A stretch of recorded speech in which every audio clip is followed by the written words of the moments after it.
Labas ir sveiki sugrįžę arba sveiki atvykę į mano kanalą. Jeigu čia esi pirmą kartą, mano vardas yra Aistė ir čia aš kalbu apie knygas. Tai nėra nei leidyklų, nei leidinių reklama, tai yra tiesiog mano hobis, kurio noriu pasidalinti kartu su jumis. Tai šiame kanale rasite tiek skaitimo vlogus, tiek knygų apžvalgas, mano rekomendacijas arba nerekomendacijas ir tiesiog viską, kas yra susijęs su knygomis ir ne tik.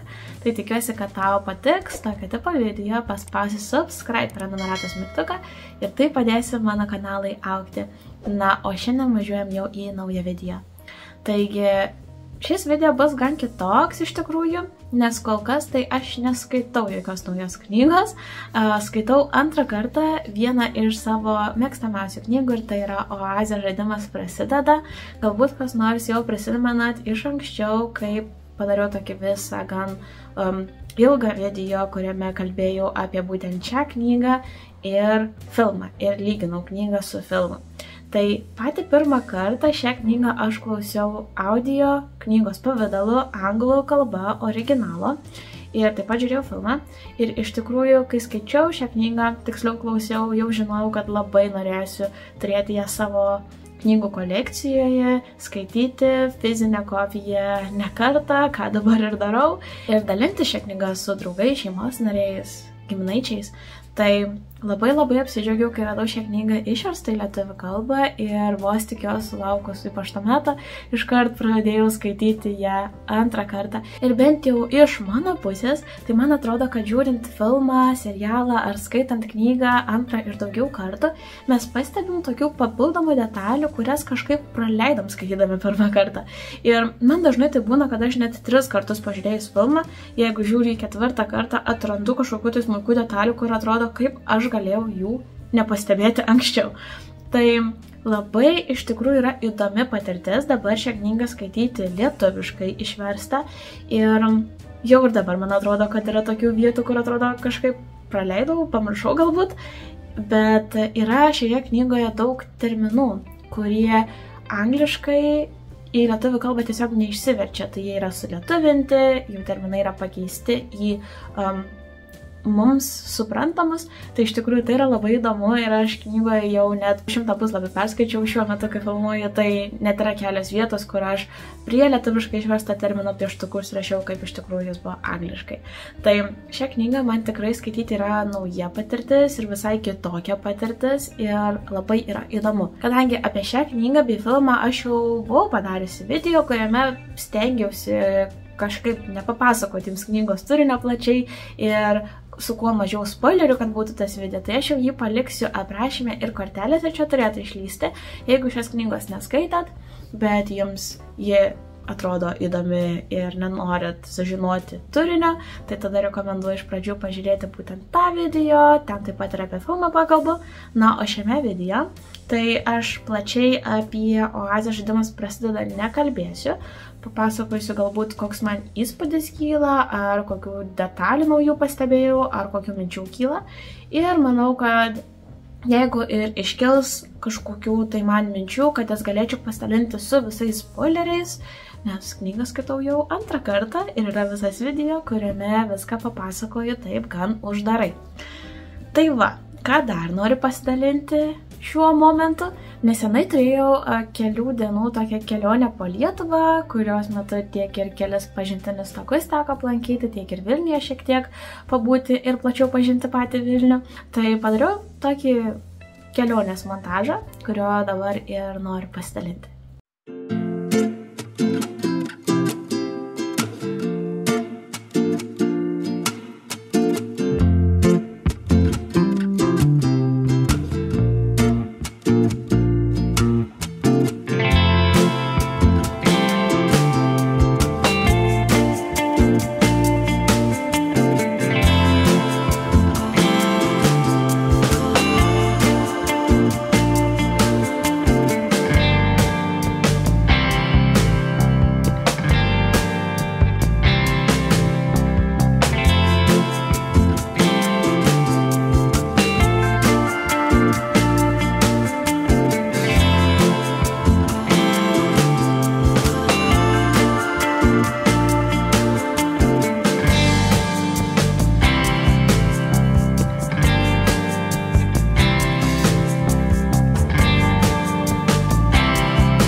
Na, kas bus toliau, tai šiandien keliauju su drauge atsigerti kavos, pakalbėti apie knygas ir tiesiog gyvenimą.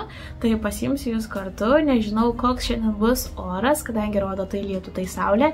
Ir lijo gal prieš pusę valandos, dabar jau šviečia saulė, tai pasiimsiu vis dėlto knygą ir galbūt kažkur galėsiu lauke prisėsti ir paskaityti. Žinau, kad jums video išeina daug vėliau, nei kada aš juos nufilmuoju, tiesiog taip jau išeina ir aš kažkaip per daug dėl to nepergyvenu, tiesiog noriu viską dokumentuoti momentais, kai aš išgyvenu tai ir kai aš skaitau, o kada jau video išeina į eterį, tada jau jie išeina, tikiuosi, kad jums jie vis tiek patinka. Manau, kad neparodžiau jums savo knygos dėklo, man atrodo kažkur filmavau klipuką, bet taip ir nepapasakojau apie šį nuostabų knygos maišelį, kurį dabar aš nešiojuos visur su savo knyga, kur tik beeičiau. Tai iš tikrųjų, įsidėkime iš pradžių. Tai šis maišelis atkeliavo pas mane iš Paryžiaus ir čia yra Šekspyro knygų parduotuvė, iš kurios šis maišelis pas mane ir atkeliavo. Labai esu dėkinga savo draugui už tokią nuostabią dovaną. Tai dabar visur nešioju šią knygą, ją galima ir įsidėti kur nors į kuprinę ar į rankinę, bei tiesiog nešiotis taip kaip maišelį. Ir tiesiog nerealiai man jis atrodo, jis yra iš tokios lininės medžiagos. Tai labai man patinka. Mėgstamiausias mano yra knygų atributas šiuo metu.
Labas rytas. Tai kągi, vis skaitau Oazę, žaidimas prasideda ir iš tikrųjų man labai patinka skaityti antrą kartą. Ir daug prisibraukiau visko, bet ko aš negavau būtent skaitant, tiksliau klausant audio pavidalu, tai yra visų šrifto pokyčių, kai pasikeičia bendravimo tarp veikėjų formatas. Tai toje atversiu gan daug, net keletą puslapių, užsitęsiantis pagrindinių veikėjų Persivalio ir Artemės pokalbis. Kai aš klausiau audio knygą, tai atrodė kaip tiesiog dialogas, tačiau čia aš galiu skaityti jų kaip ir susirašinėjimą ir labai man patinka ši dalis. Taip pat ir visas švieslentes, tai yra, kadangi šioje visatoje vyksta žaidimas, tai yra švieslentė su balais ir čia mes gaunam pažiūrėti tą švieslentę ne vieną kartą, kai pasikeičia įvertinimai, taškai ar atsiranda nauji žaidėjai žaidime. To aš taip pat klausant audio pavidalu negavau, tai buvo tiesiog man nupasakojama, tai iš tikrųjų tai man labai patiko. Tai dar liko maždaug pusė knygos, aš taip neskubu ją skaityti, noriu pasimėgauti ir pažiūrėjus iš tikrųjų vertinimus Goodreads'ose, tai ši knyga nėra kažkur aukštumuose. Daug kas ją iš vis vertina tik 1 žvaigždute ir gan prastai atsiliepia apie šią knygą. Nors filmas iš tikrųjų, kai išėjo, tai jis buvo labai aukštai vertintas. Bet kaip matau, knyga tikrai nebuvo tokias aukštumas pasiekusi. Ir man taip dažnai nutinka su knygomis. Mano pačios mylimiausios knygos dažnai nebūna tiek liaupsinamos ir tiek įvertintos plačiai bendruomenėje, kiek man jos stipriai patinka, ir dažnai atvirkščiai būna, kad tos knygos, kurios man nepatinka, būna plačiai ir aukštai įvertintos. Tai gan toks keistas dalykėlis, bet man patinka liaupsinti tas per mažai, mano nuomonė, įvertintas knygas, ar tas knygas, kurios nebuvo labai aukštai įvertintos. Nežinau kodėl, nes man ši knyga tai yra tikrai saldainiukas. Ir aš vis skaitydama galvoju, kuo ši knyga man yra tokia išskirtinė iš kitų mokslinės fantastikos, distopijos knygų, ir man atrodo, aš radau pagaliau atsakymą. Tikrąją fantastiką aš vadinu knygas, kurios yra ta maginė fantastika, kaip Žiedų valdovas, visokie Ketvirtas sparnas, Akotar serija ir panašiai. Turbūt suprantate jau, apie ką kalbu, kur visiškai kiti nauji magiški fantastiški pasauliai su naujom magiškom fantastiškom būtybėm. Tokios knygos nėra mano komforto zona ir aš nelabai jų skaitau, tačiau iš kitų fantastikos sričių jau turbūt žinot, kad man labai patinka distopinė ir mokslinė fantastika. Ši knyga yra mokslinė fantastika, bet taip pat galėčiau sakyti, kad šiek tiek ir distopija yra. Nes Veidas, mūsų pagrindinis veikėjas, gyvena netolimoje ateityje, yra pasikeitusi šiek tiek valdžia. Tačiau man atrodo, kad ši knyga yra išvis artimiausia realybei ir manau, kad todėl mane jį taip įtraukė, nes čia net nupasakojama yra data, netolima ateitis, 2045 metai. Aišku, kas čia yra prašoma iki tų metų tikrai neįvyks, tačiau vis tiek galima pastebėti tokių niuansų, kad einama prie to. Todėl, kad pagrindinis įvykis, dalykas, siejantis šią visuomenę, tai yra žmonių panirimas į interneto platybės, žmonių panirimas į tą virtualią realybę, labiau nei kad rūpinimasis savo dabartiniu realiu pasauliu.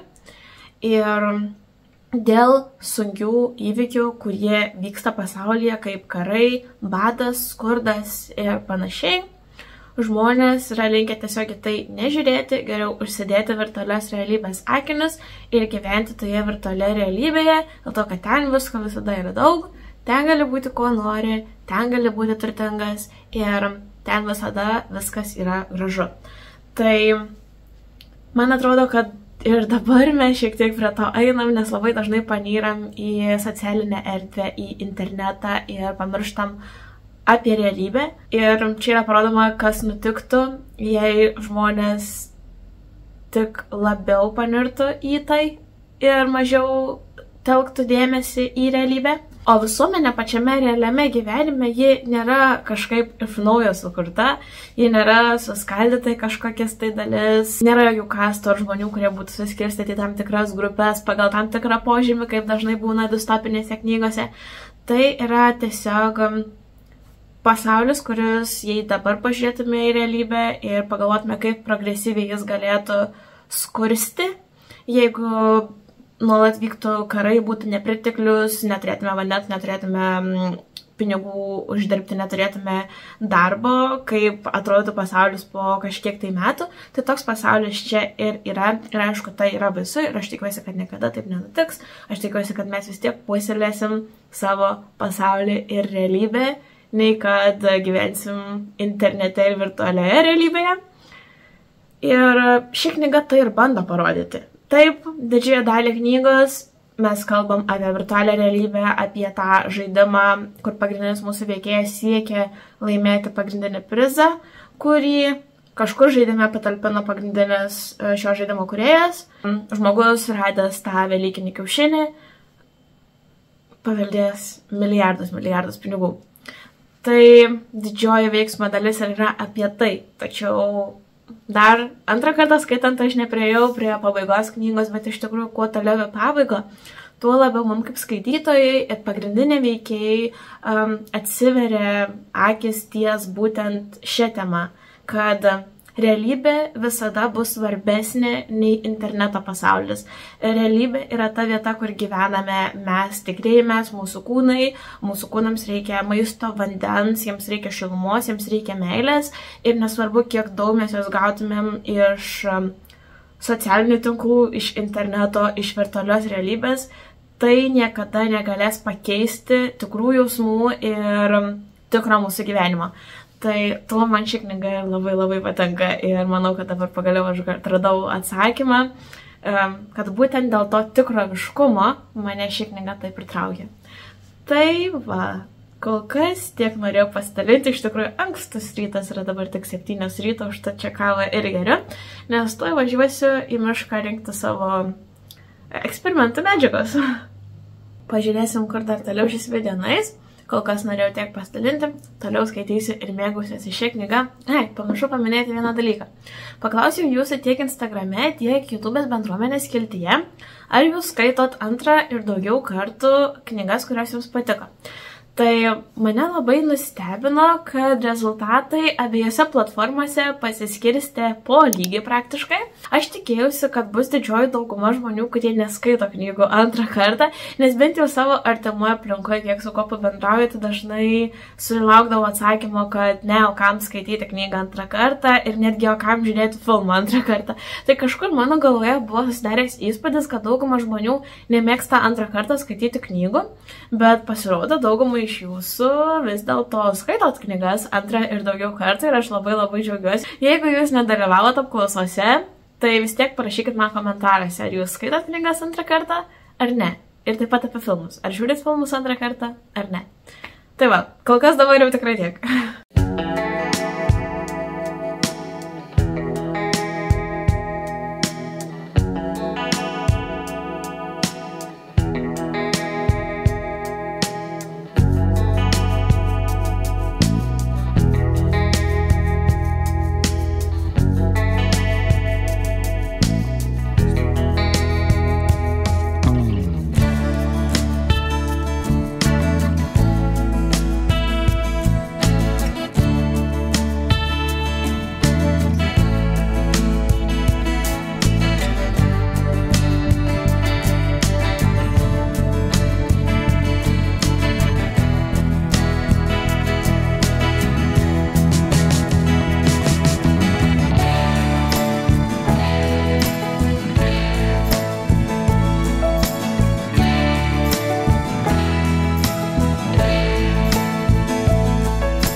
Šio video tiesiog norėjau parodyti, jog kartais reikia neskubėti, ne visuomet reikia skaityti tik naujas knygas ir kartais tiesiog sulėtinus tempą ir pasimėgauti savo mylimą knygą antrą, trečią ir daugiau kartų. Skaitykite tai, kas jums patinka tiek kartų, kiek jums patinka ir tuomet, kada norit. Skaitimas turi teikti malonumą, o ne jaustis lyg tai būtų kažkoks darbas ar kažkokia tai veikla, kurią privalot padaryti. Tiesiog mėgaukitės tuo, taip kaip aš mėgavausi skaitydama šią knygą. Na ir šiandien jau sakysiu Ate, tikiuosi, kad jums šis video patiko. Nepamirškit paspausti subscribe prenumeratos mygtuką, jeigu to dar nepadarėt. Ir susitiksim, kaip visada, kitame mano video. Ate.